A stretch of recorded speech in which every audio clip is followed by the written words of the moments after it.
ओम शांति।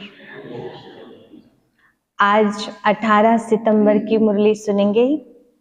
आज बाबा ने एक बहुत ही गुह्य रहस्य समझाया है। बाबा ने कहा कि जब जब किसी परिवार में या किसी स्थान पर कोई समस्या चल रही होती है तो उस समय यज्ञ रचा जाता है कि वो समस्या का समाधान यज्ञ ही है, इससे समस्या समाप्त हो जाएगी। लेकिन जब सारी दुनिया में समस्या चल रही हो, विश्व युद्ध चलने लगे हों, प्राकृतिक आपदाएं चल रही हों और घर घर में लड़ाइयां चल रही हो, धर्म युद्ध छिड़ गए हों, ऐसे समय पर ये छोटे छोटे यज्ञ से काम नहीं चलता। तब स्वयं परमात्मा इस धरा पे आते हैं और वो आकर के एक बड़ा यज्ञ रचते हैं जो लंबे टाइम चलता है। उसका नाम है अविनाशी रुद्र गीता ज्ञान यज्ञ। तो अभी दुनिया में जो यज्ञ रचे जाते हैं और स्वयं भगवान आकर के जो यज्ञ रचते हैं उसमें महान अंतर है। वो क्या अंतर है आज की मुरली में सुनेंगे। सार में अगर हम कहें तो ऐसा अंतर है कि जैसे हम स्वतंत्रता दिवस मनाते हैं, उस समय हम कुछ लोगों के नाम लेते हैं, महात्मा गांधी की जय, भगत सिंह जी की जय, ऐसे जो स्वतंत्रता सेनानी हैं उनके नाम लेते हैं और उनको याद करते हैं। उनका जन्मदिन आता है तब भी उनको याद करते हैं। और उस टाइम पर स्वतंत्रता दिवस माना जब स्वतंत्रता मिली थी इस दुनिया को, हमारे देश को, तो उस समय उन्होंने जो जो किया था उसकी थोड़ी सी एक्टिंग करते हैं। उस समय जो उन्होंने किया था स्वतंत्रता सेनानियों ने, वो नहीं करते हम। स्वतंत्रता दिवस माना यादगार दिवस। 15 अगस्त 1947 को जो हुआ था उसका यादगार दिवस मनाते हैं और उस यादगार में उन्होंने जो किया था वो नहीं करते हैं, उनकी एक्टिंग करते हैं। करते हैं कि नहीं करते हैं? यानी यादगार मना रहे हैं। तो अभी जो यज्ञ रचते हैं हम सभी, उसमें हम भगवान ने आकर के जब यज्ञ रचा था, एक समय था जब दुनिया में बहुत बड़ी समस्या चल रही थी, उस समय भगवान ने जो करवाया था वो उसकी एक्टिंग करते हैं। अभी के यज्ञ में, ये यज्ञ और वो यज्ञ में जमीन आसमान का अंतर है। और कैसे है उसको आज विस्तार से समझना है। उस समय भगवान ने लोगों को तन मन धन स्वाहा करवाया था। इस समय हम उसका यादगार तिल जौ और घी स्वाहा करते हैं, है ना। उस समय प्रैक्टिकल में किया था, इस समय उसका प्रतीक का कर रहे हैं। इसलिए केवल प्रतीक का करने से या कहने से कि देश की सेवा कौन करेगा, हम करेंगे हम करेंगे, ये उस समय हम बोलते हैं, स्वतंत्रता दिवस का यादगार मनाते हैं, उस समय बोलते हैं। परंतु देश के लिए एक गुटखा छोड़ना भी हमारे लिए मुश्किल होता है, एक तंबाकू छोड़ना भी मुश्किल होता है, लेकिन बोलते जरूर है देश की सेवा हम करेंगे। इसी तरह स्वाहा स्वाहा स्वाहा हम करते हैं, परंतु जिसको स्वाहा करना चाहिए उसको स्वाहा नहीं करते हैं। तो वास्तविक यज्ञ जब भगवान ने रचा था उस समय क्या करवाया था और उसका यादगार जो यज्ञ रचते हैं उसमें क्या अंतर है, अभी मुरली को बड़े विस्तार से सुनेंगे, बहुत प्यार से सुनेंगे, पॉजिटिविटी के साथ सुनेंगे। तो आज की मुरली इस धरा को स्वर्ग बनाने के लिए क्या करना चाहिए वो युक्ति बताएगी। बाबा ने कहा, मीठे बच्चे, बाप की आस है बच्चे पूरा पूरा नष्टो मोहा बने। बाप की आस है बच्चे पूरे पूरे नष्टो मोहा बने। जब पक्का वायदा करें, जब पक्का वायदा करें बाबा आप हमारे, हम आपके, आप हमारे, हम आपके, तब सच्ची प्रीत जुटे, तब सच्ची प्रीत जुटे।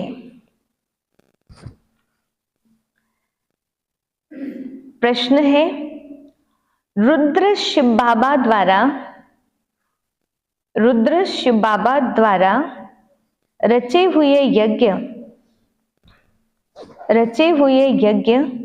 और मनुष्यों द्वारा रचे हुए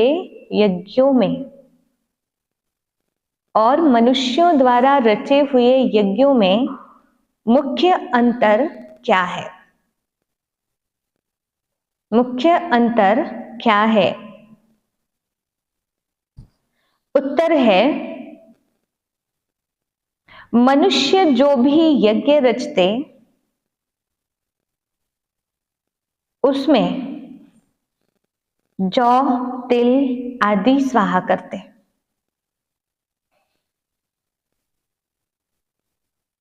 वह मटेरियल यज्ञ है, वह मटेरियल यज्ञ है। बाबा ने जो यज्ञ रचा है,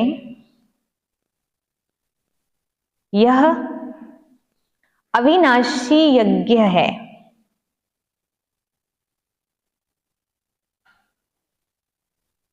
इसमें सारी पुरानी दुनिया स्वाहा हो जाती है। इसमें सारी पुरानी दुनिया स्वाहा हो जाती है।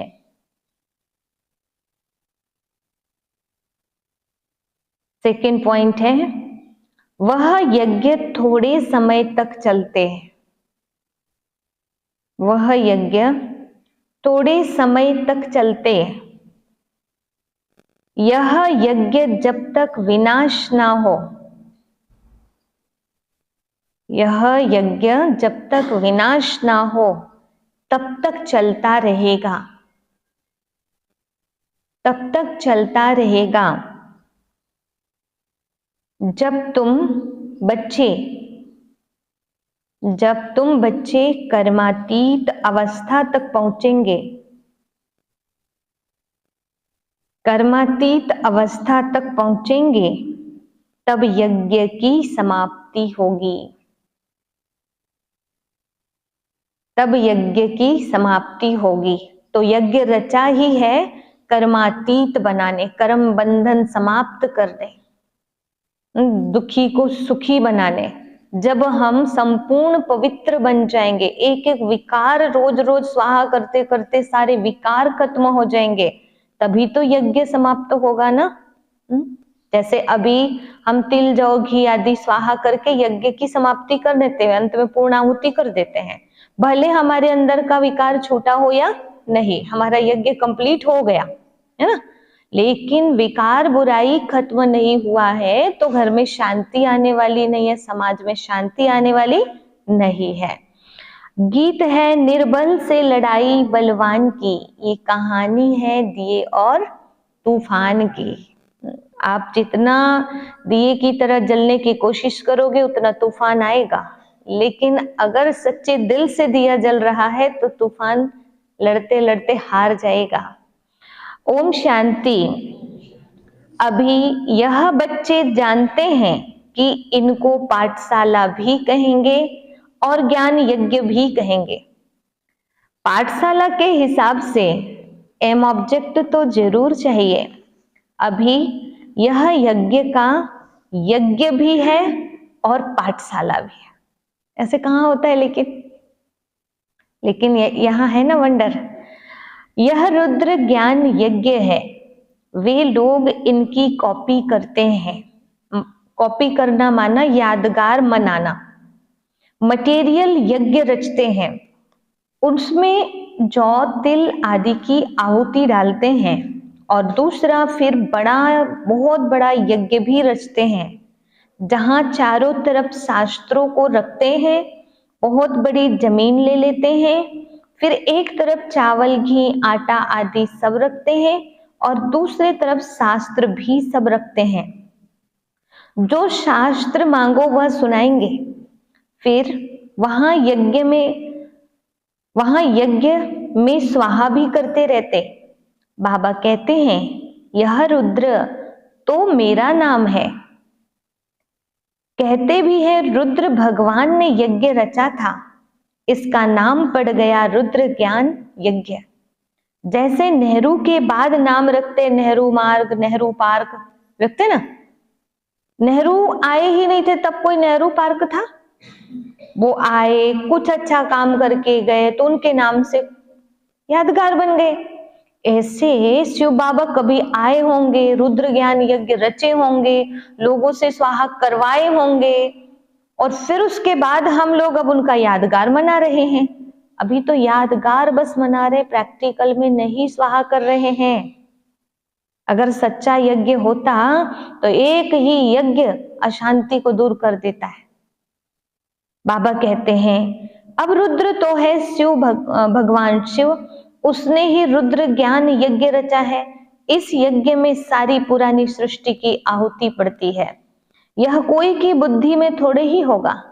कितनी बड़ी सृष्टि है, कितना दूर दूर शहर है, सब इस अविनाशी ज्ञान यज्ञ में आहुति पड़ जाएंगे।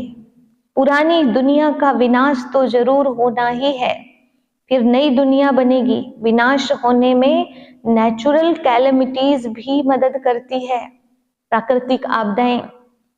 तो यह है रुद्र राजस्व अश्वमेध अविनाशी ज्ञान यज्ञ। तो अभी जो चल रहा है ये ब्रह्मा कुमारीज वाला यज्ञ, ये रियल वाला है कि ये यादगार वाला है? रियल वाला और यादगार वाले में क्या अंतर है? रियल वाले में अपनी बुराई स्वाहा करते हैं और यादगार वाले में बुराई का प्रतीक स्वाहा करते हैं। रियल वाले में अपने अंदर के जहरीले कांटेदार स्वभाव को स्वाहा करते हैं और यादगार वाले में जहरीली चीजें तोड़ के स्वाहा करते हैं। समझ में आया? तो अब चेक करना कभी भी, यहां भक्ति छुड़ाते नहीं है, यहां सिर्फ ये कहते हैं कि आप जो कर रहे हो उसका यादगार मत करो, उसका रियल वाले भाव को स्वीकार करो, ये कह रहे हैं। क्योंकि दुनिया जो कर रही वही हम कर रहे हैं, लेकिन वो प्रतीक कर रहे हैं, हम रियल कर रहे हैं। अविनाशी माना जब तक विनाश हो तब तक चलता रहे, ऐसा यज्ञ किसका चलता नहीं है। इसलिए तो कहते हैं ब्रह्मा कुमारी इसमें तो भैया सच में सब छोड़ना ही पड़े, तो वहां भी तो छोड़ना ही पड़ता है। वो यज्ञ में भी लास्ट में छोड़े बिना कहाँ यज्ञ पूरा होता है, परंतु वहां पर चीजों को छोड़ देने से तो काम नहीं चलेगा। गीता भी एक मास सुनाते हैं, अब बाप समझाते मैंने ये यज्ञ रचा है, ये है राजस्व अश्वमेध, यानी तुम्हारा जो रथ है उनको स्वाहा करना है, बलि चढ़ाना है। उन्होंने नाम दूसरा रख दिया है, दक्ष प्रजापति का यज्ञ दिखाते हैं, उसमें घोड़े को जलाते हैं, बड़ी कहानी है। तो उसमें खुद ही स्वाहा हो गए वहां पे। तो अब हमको क्या करना है, अपना तन मन धन सब कुछ उसमें बलिहार जाना है, स्वाहा करना है। पुरानापन कुछ भी नहीं होना चाहिए, सब कुछ नया, तब शिव बाबा हम सतियों को स्वीकार करेंगे। तो आज विशेष तीजा का दिन, क्या बनना है? सती पार्वती। आज इस ज्ञान यज्ञ में पूरी तरह से कुर्बान जाना है। तो चलो अभी सभी पूरा शरीर को भूल जाओ, दुनिया को भूल जाओ और बाबा को याद करो। शांति, शांति, शांति। अंतर मन में ज्योति जगा लो, होगा दूर अंधेरा।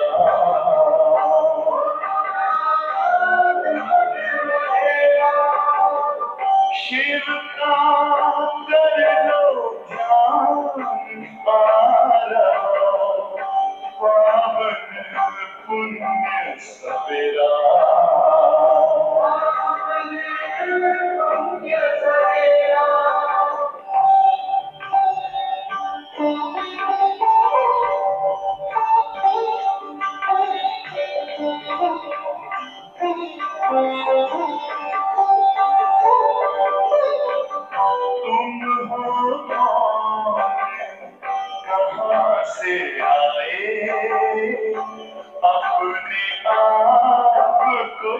मानो,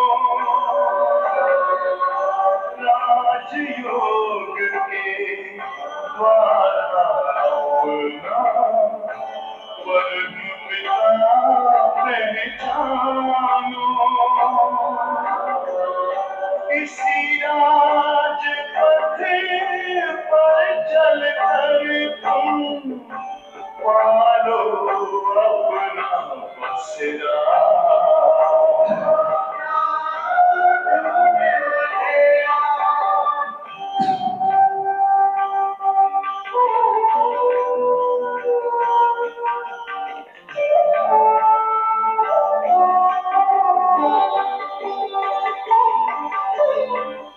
तुम हो आत्मा तन से प्यारे, परमात्मा तो प्यारे।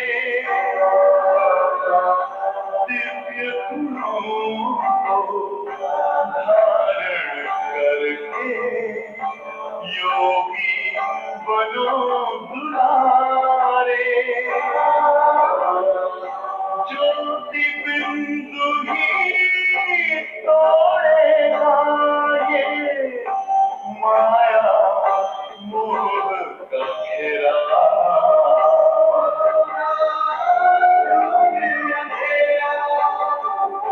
अंतर मन में ज्योति जगा लो, होगा दूर अंधेरा।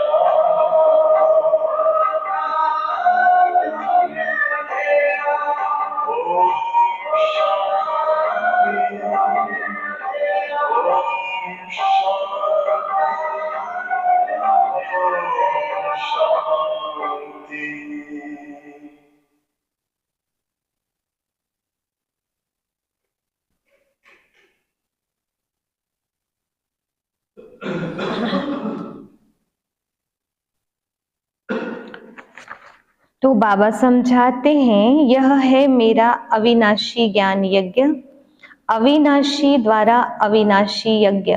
ऐसे नहीं कि सदैव चलता रहेगा, जब सारी दुनिया के स्वाहा होने का समय आए तब तक ये यज्ञ चलना है। ये बाबा का जो ज्ञान है ये कब तक चलेगा? जब तक दुनिया स्वाहा ना हो जाए।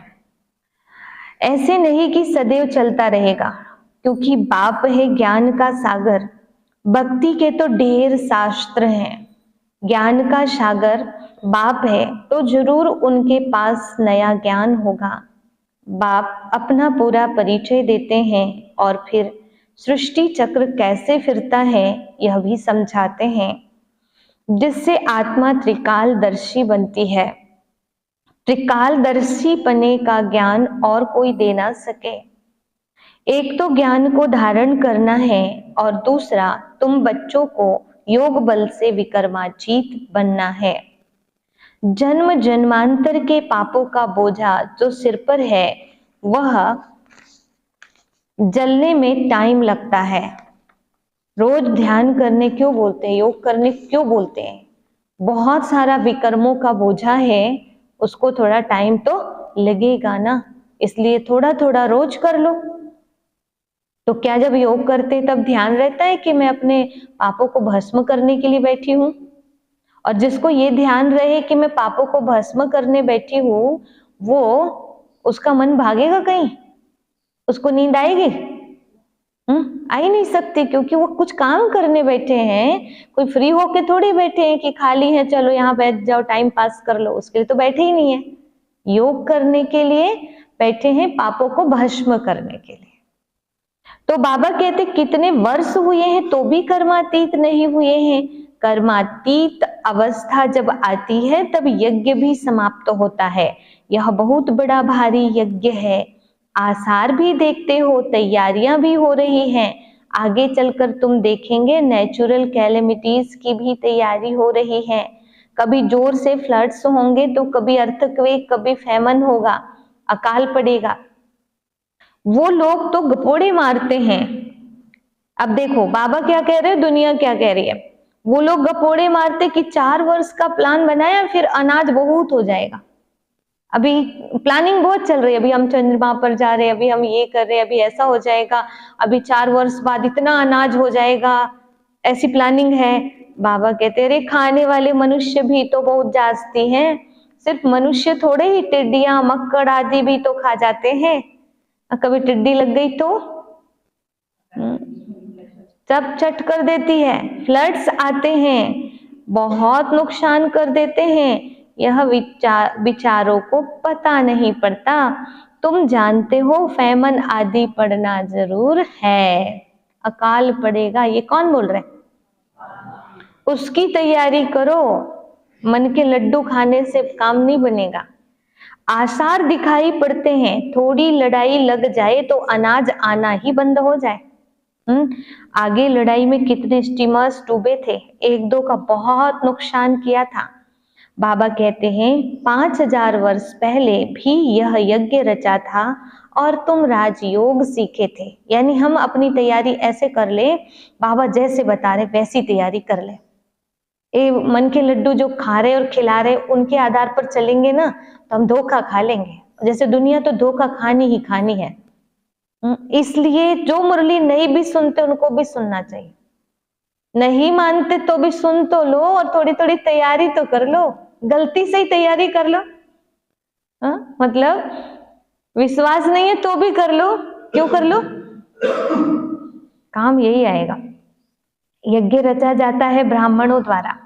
गीता में तो लड़ाई आदि की बातें लिख दी है, संजय आदि भी है।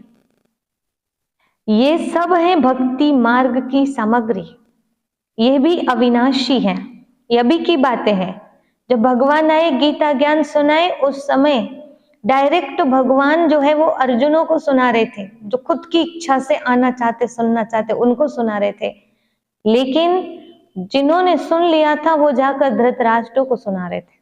जो सुनना नहीं चाहते फिर भी उनको जबरदस्ती बताना कि देखो भगवान अभी क्या करा रहा है, तो भी उल्टे सुल्टे प्रश्न करना, अरे ये क्या बताएगा, बहका रहा है मेरे अर्जुन को, ऐसे कर रहा है मेरे अर्जुन को, ऐसे मजाक कर रहे थे ना।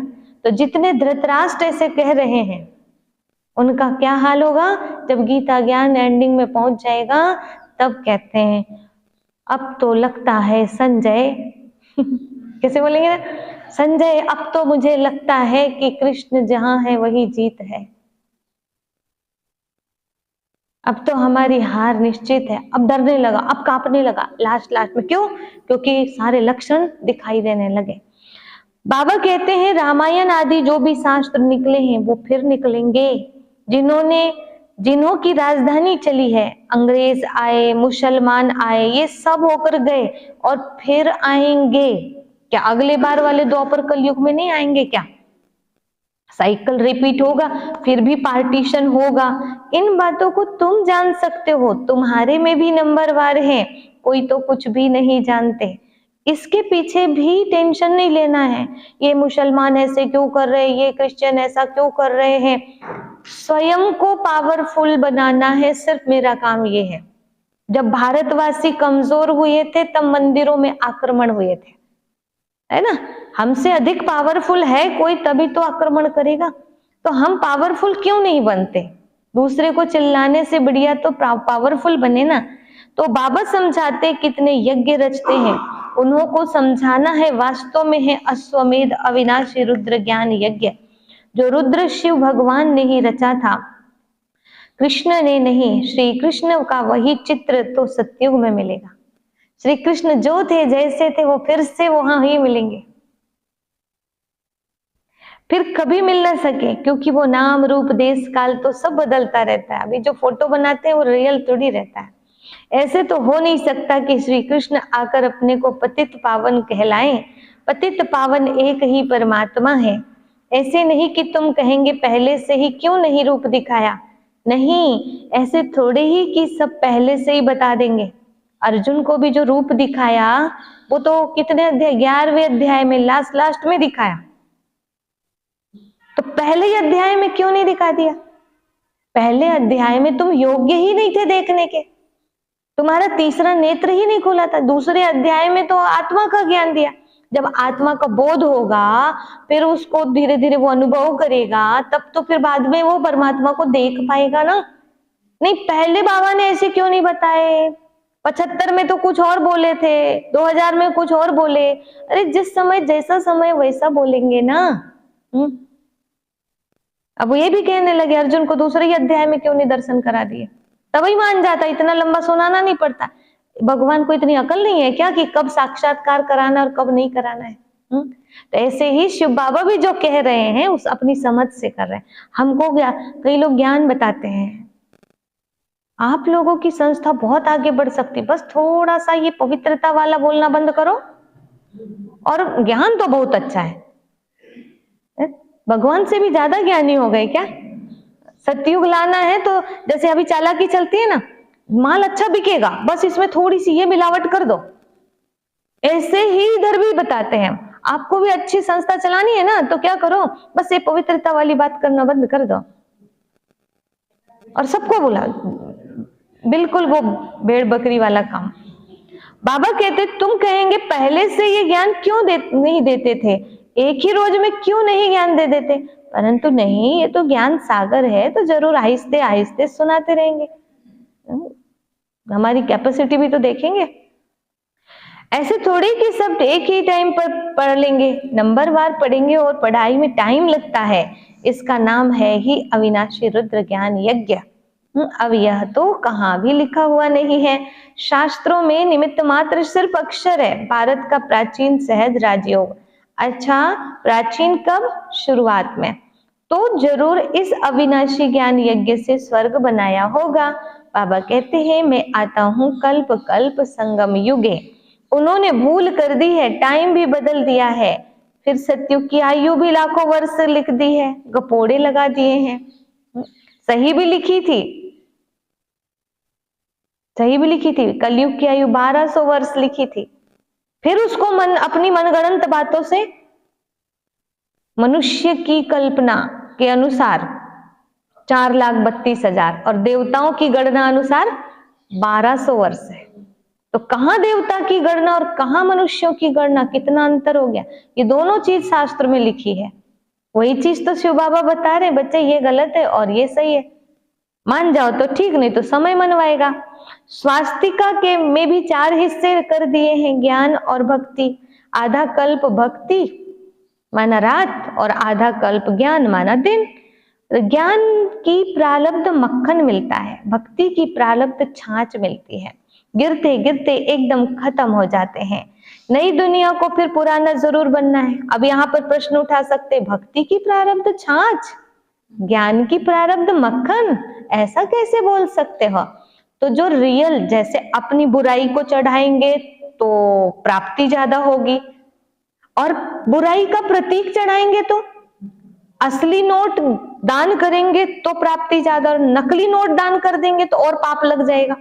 लगेगा कि नहीं लगेगा? तो वही तो हो रहा है, अपने अंदर के कड़वी जहरीली चीजों को स्वाहा करेंगे, जो मुझे भी दुख देती दूसरों की, तो पुण्य आत्मा बनेंगे। और यदि मैं झाड़ से और तोड़ तोड़ के प्रकृति की चीजों को तोड़ तोड़ के चढ़ाऊंगी तो कड़वी और जहरीली चीजें, कांटे वाली चीजें, तो पुण्य की जगह। अब आप समझ सकते हो, इसलिए प्रैक्टिकल करो, यादगार वाला मत करो, प्रैक्टिकल करो, प्रतीक को मत चढ़ाओ। बाबा कहते हैं इसलिए अभी तक छाछ मिली, अब मक्खन चाहिए तो रियल वाला चढ़ाओ। आसुरी दुनिया है ना, तुम जानते हो, इन भक्ति आदि करने से कभी भगवान नहीं मिलते। ये यहां नहीं बोल रहे मुरली में, सिर्फ ये गीता में भी लिखा है, ना हम वैदेर न तपसा न दाने न चेज्या, ना मैं वेद से न तप से न दान से न यज्ञ से मिलता हूं। ये गीता में 11वें अध्याय में लिखा है, शायद 53वें श्लोक में। बाबा कहते हैं भक्ति तो करते ही आए हैं, बंद होती नहीं है। अगर भगवान मिल जाए तो भक्ति बंद हो जाए ना? आधा कल्प भक्ति को चलना है, ये सब बातें मनुष्यों को समझानी पड़ती है। दुनिया नई कैसे बनती है, इसका चित्रों से साक्षात्कार कराना है। पुरानी दुनिया खत्म हो, फिर नई दुनिया स्थापन होती है। अब प्रदर्शनी आदि की किसी बड़े से ओपनिंग करानी होती है, मदद तो लेनी पड़ती है ना, फिर उनको भी थैंक्स दी जाती है, बधाई देने के लिए तार दी जाती है, फोन करना पड़ता है, आप आए, प्रदर्शनी का उद्घाटन किए, आपका बहुत बहुत धन्यवाद। कितने बड़े बड़े टाइटल अपने ऊपर रखवा दिए हैं, श्री श्री का टाइटल भी रखवा दिया है। श्री श्री बाप समझाते हैं श्रेष्ठाचारी दुनिया थी, अब भ्रष्टाचारी है, फिर बाबा श्रेष्ठाचारी बनाने आए हैं। वह फिर पहले से ही अपने ऊपर श्री नाम रख देते हैं। वास्तव में श्री लक्ष्मी श्री नारायण सतयुग में ही कहा जाता है। राजाओं को श्री का टाइटल कभी नहीं देते थे, उनको फिर हिज होलीनेस कहते हैं। सबसे बड़े हिज होलीनेस लक्ष्मी नारायण की राजाएं भी पूजा करते हैं, क्योंकि वह पवित्र हैं। परम पवित्र कौन है? लक्ष्मी नारायण खुद पतित हैं। पावन राजाओं को हिज होलीनेस कहा जाता है।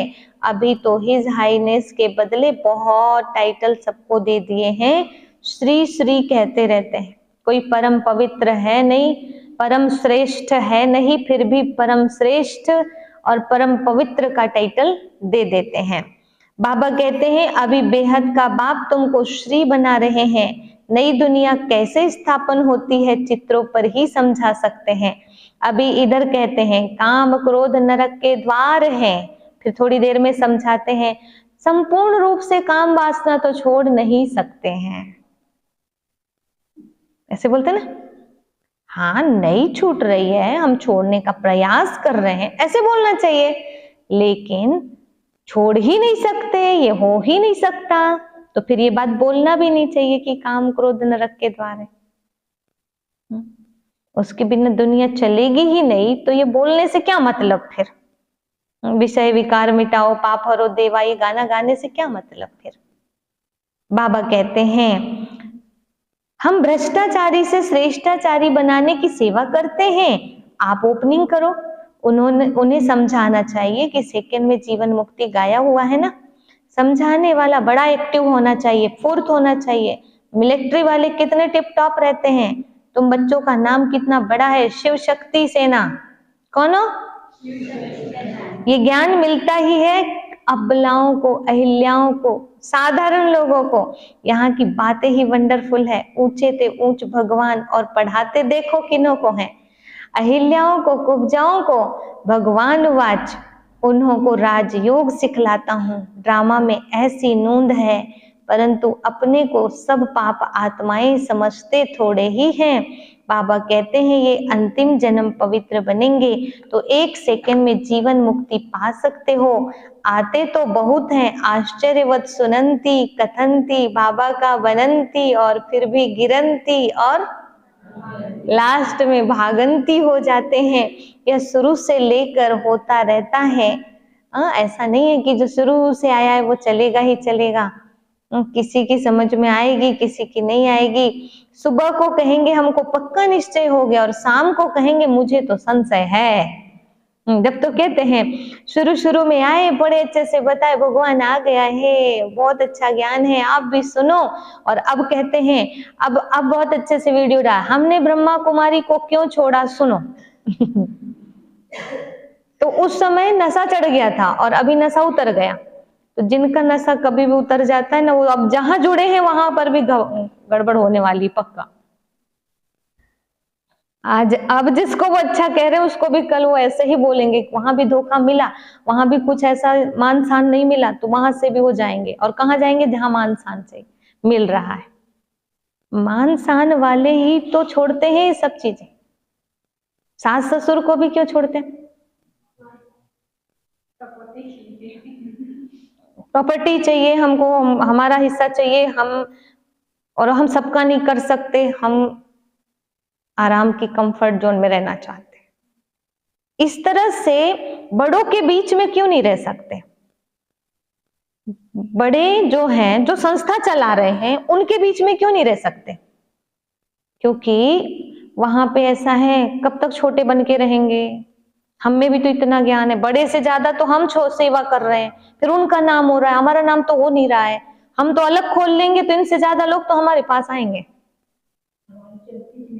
हाँ, फिर अपना अलग खोलते हैं, अलग करने की कोशिश करते हैं, और उसी चक्कर में फिर संस्था को 2-3-4 भाग में करते बांटते जाते हैं, और इस तरह से लड़ाई झगड़े सब शुरू हो जाते हैं। तो मान शान जिसको चाहिए वो ही अलग से खोलता है, बाकी अलग से खोलने की जरूरत ही नहीं है।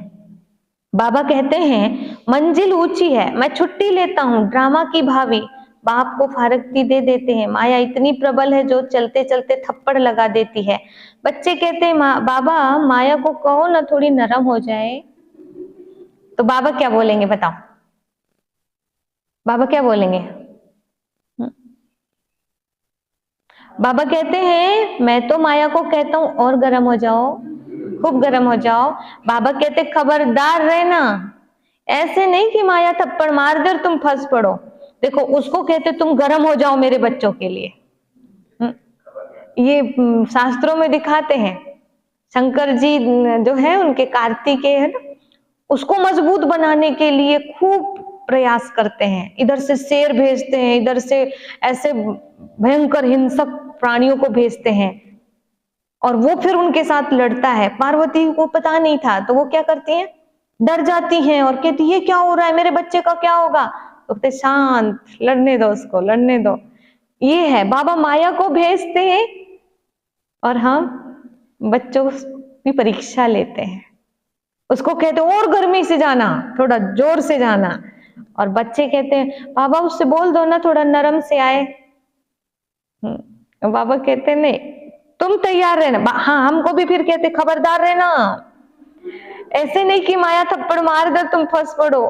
तुम मांगते ही हो जनक मिसल गृहस्थ, व्यवहार में रहते जीवन मुक्ति पाए। बाबा कहते हैं एक जन्म पवित्र बनो तो तुम स्वर्ग के मालिक बनेंगे। मनुष्यों की जहर से, विकारों से कितने दिल है, चलते चलते गिर पड़ते हैं। विकारों के कारण संस्था से इतनी नफरत करते हैं, अरे थोड़ा मूड बदल के तो देखो, उसमें कुछ नहीं मिल रहा है जो इसमें मिल रहा है, मूड बदल के तो देखो। बाबा कहते हैं जहर से कितना दिल है, चलते चलते गिर पड़ते हैं। हम शादी नहीं करना चाहते तो गवर्नमेंट कुछ नहीं कर सकती, समझा सकते हैं कि हम पतित बने ही क्यों, जो पुजारी बन सबके आगे सिर झुकाना पड़े।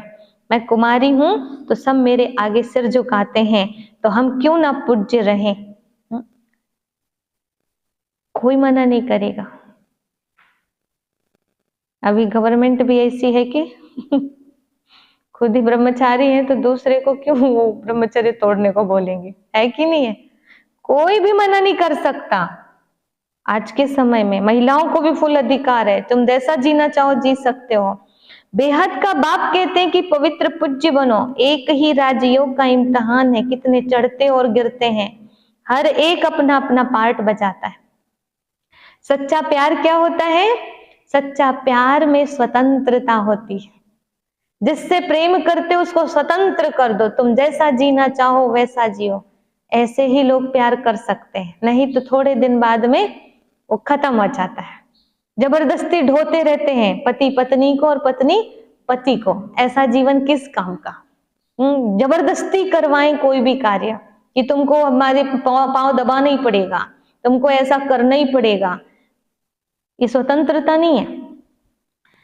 खुद से सेवा करो वो बात अलग है।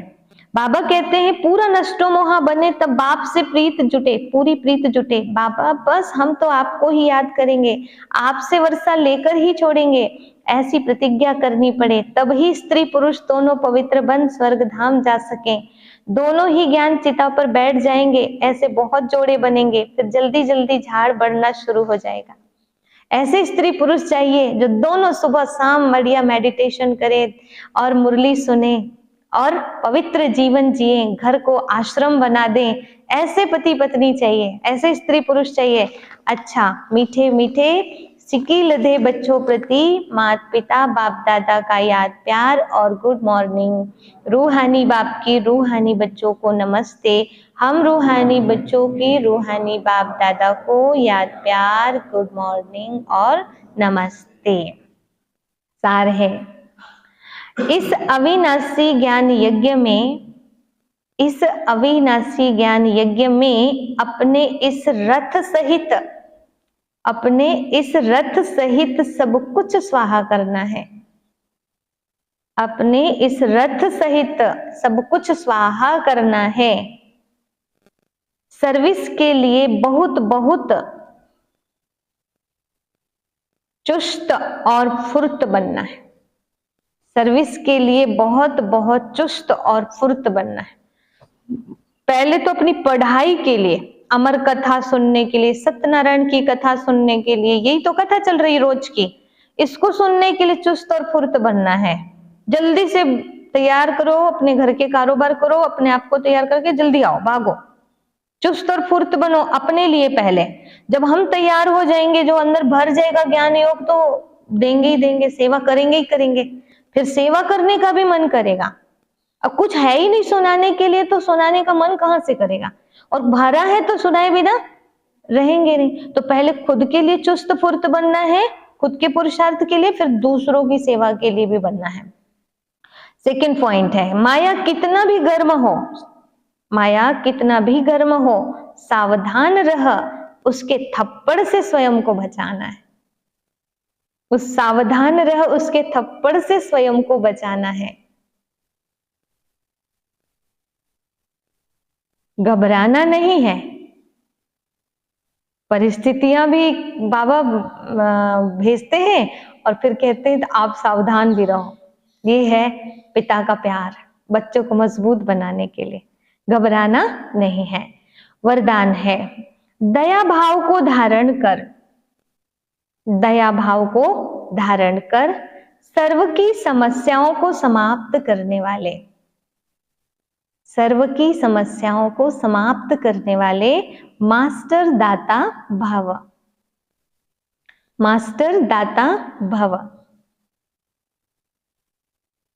जिन आत्माओं के भी संपर्क में आते हो, जिन आत्माओं के भी, इसको ध्यान से समझना, जिन आत्माओं के भी संपर्क में आते हो, चाहे कोई कैसे भी संस्कार वाला हो, अपोजिशन करने वाला हो, स्वभाव के टक्कर खाने वाला हो, क्रोधी हो, कितना भी विरोधी हो, आपकी दया भावना उसके अनेक जन्मों के कड़े हिसाब किताब को सेकंड में समाप्त कर देगी।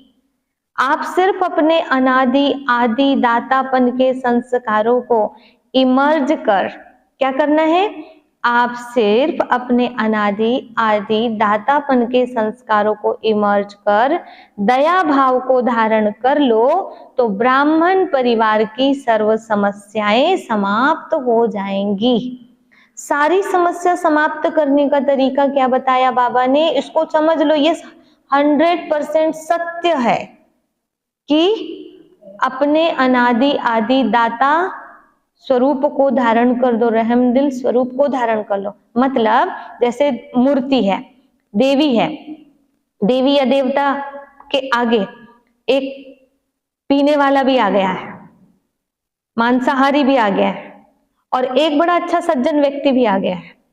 मूर्ति से पता चलता है क्या कि इसके सामने कौन आया है? वो किसी के लिए ऐसा कुछ करती कि एक को श्राप दे दे और एक को आशीर्वाद दे दे? दोनों में मुस्कुराती है। उसका काम है सिर्फ देना, मूर्ति का काम है सिर्फ देना। उसको सिर्फ अपना काम याद है, सामने क्या हो रहा है वो याद नहीं है उसको। उसको अपना काम याद, दातापन। यह है दातापन, इमर्ज करो, रहम दिल बनो। ये दुख कैसी भी आत्मा आई है, बुराइयों के वशीभूत भी है, तो इसको ठीक तो मुझे करना है ना, ये तो ठीक होने आया ना मेरे पास में, इसलिए मेरा काम है देना, दया करना, रहम करना। तो हमको अपना आदि अनादि स्वरूप याद रहना चाहिए बस। तो कोई भी हो, कैसा भी हो, हम उसको परिवर्तन कर सकते हैं। उससे लड़ेंगे नहीं, पर उसको परिवर्तित करने के लिए उसको शक्ति प्रदान करेंगे। स्लोगन है, अपने रहमदिल स्वरूप व दृष्टि से, अपने रहमदिल स्वरूप व दृष्टि से हर आत्मा को परिवर्तन करना ही पुण्य आत्मा बनना है। अपने रहमदिल स्वरूप व दृष्टि से हर आत्मा को परिवर्तन करना ही पुण्य आत्मा बनना है। तो किसी के प्रति भी कोई गलत भाव नहीं लाना है।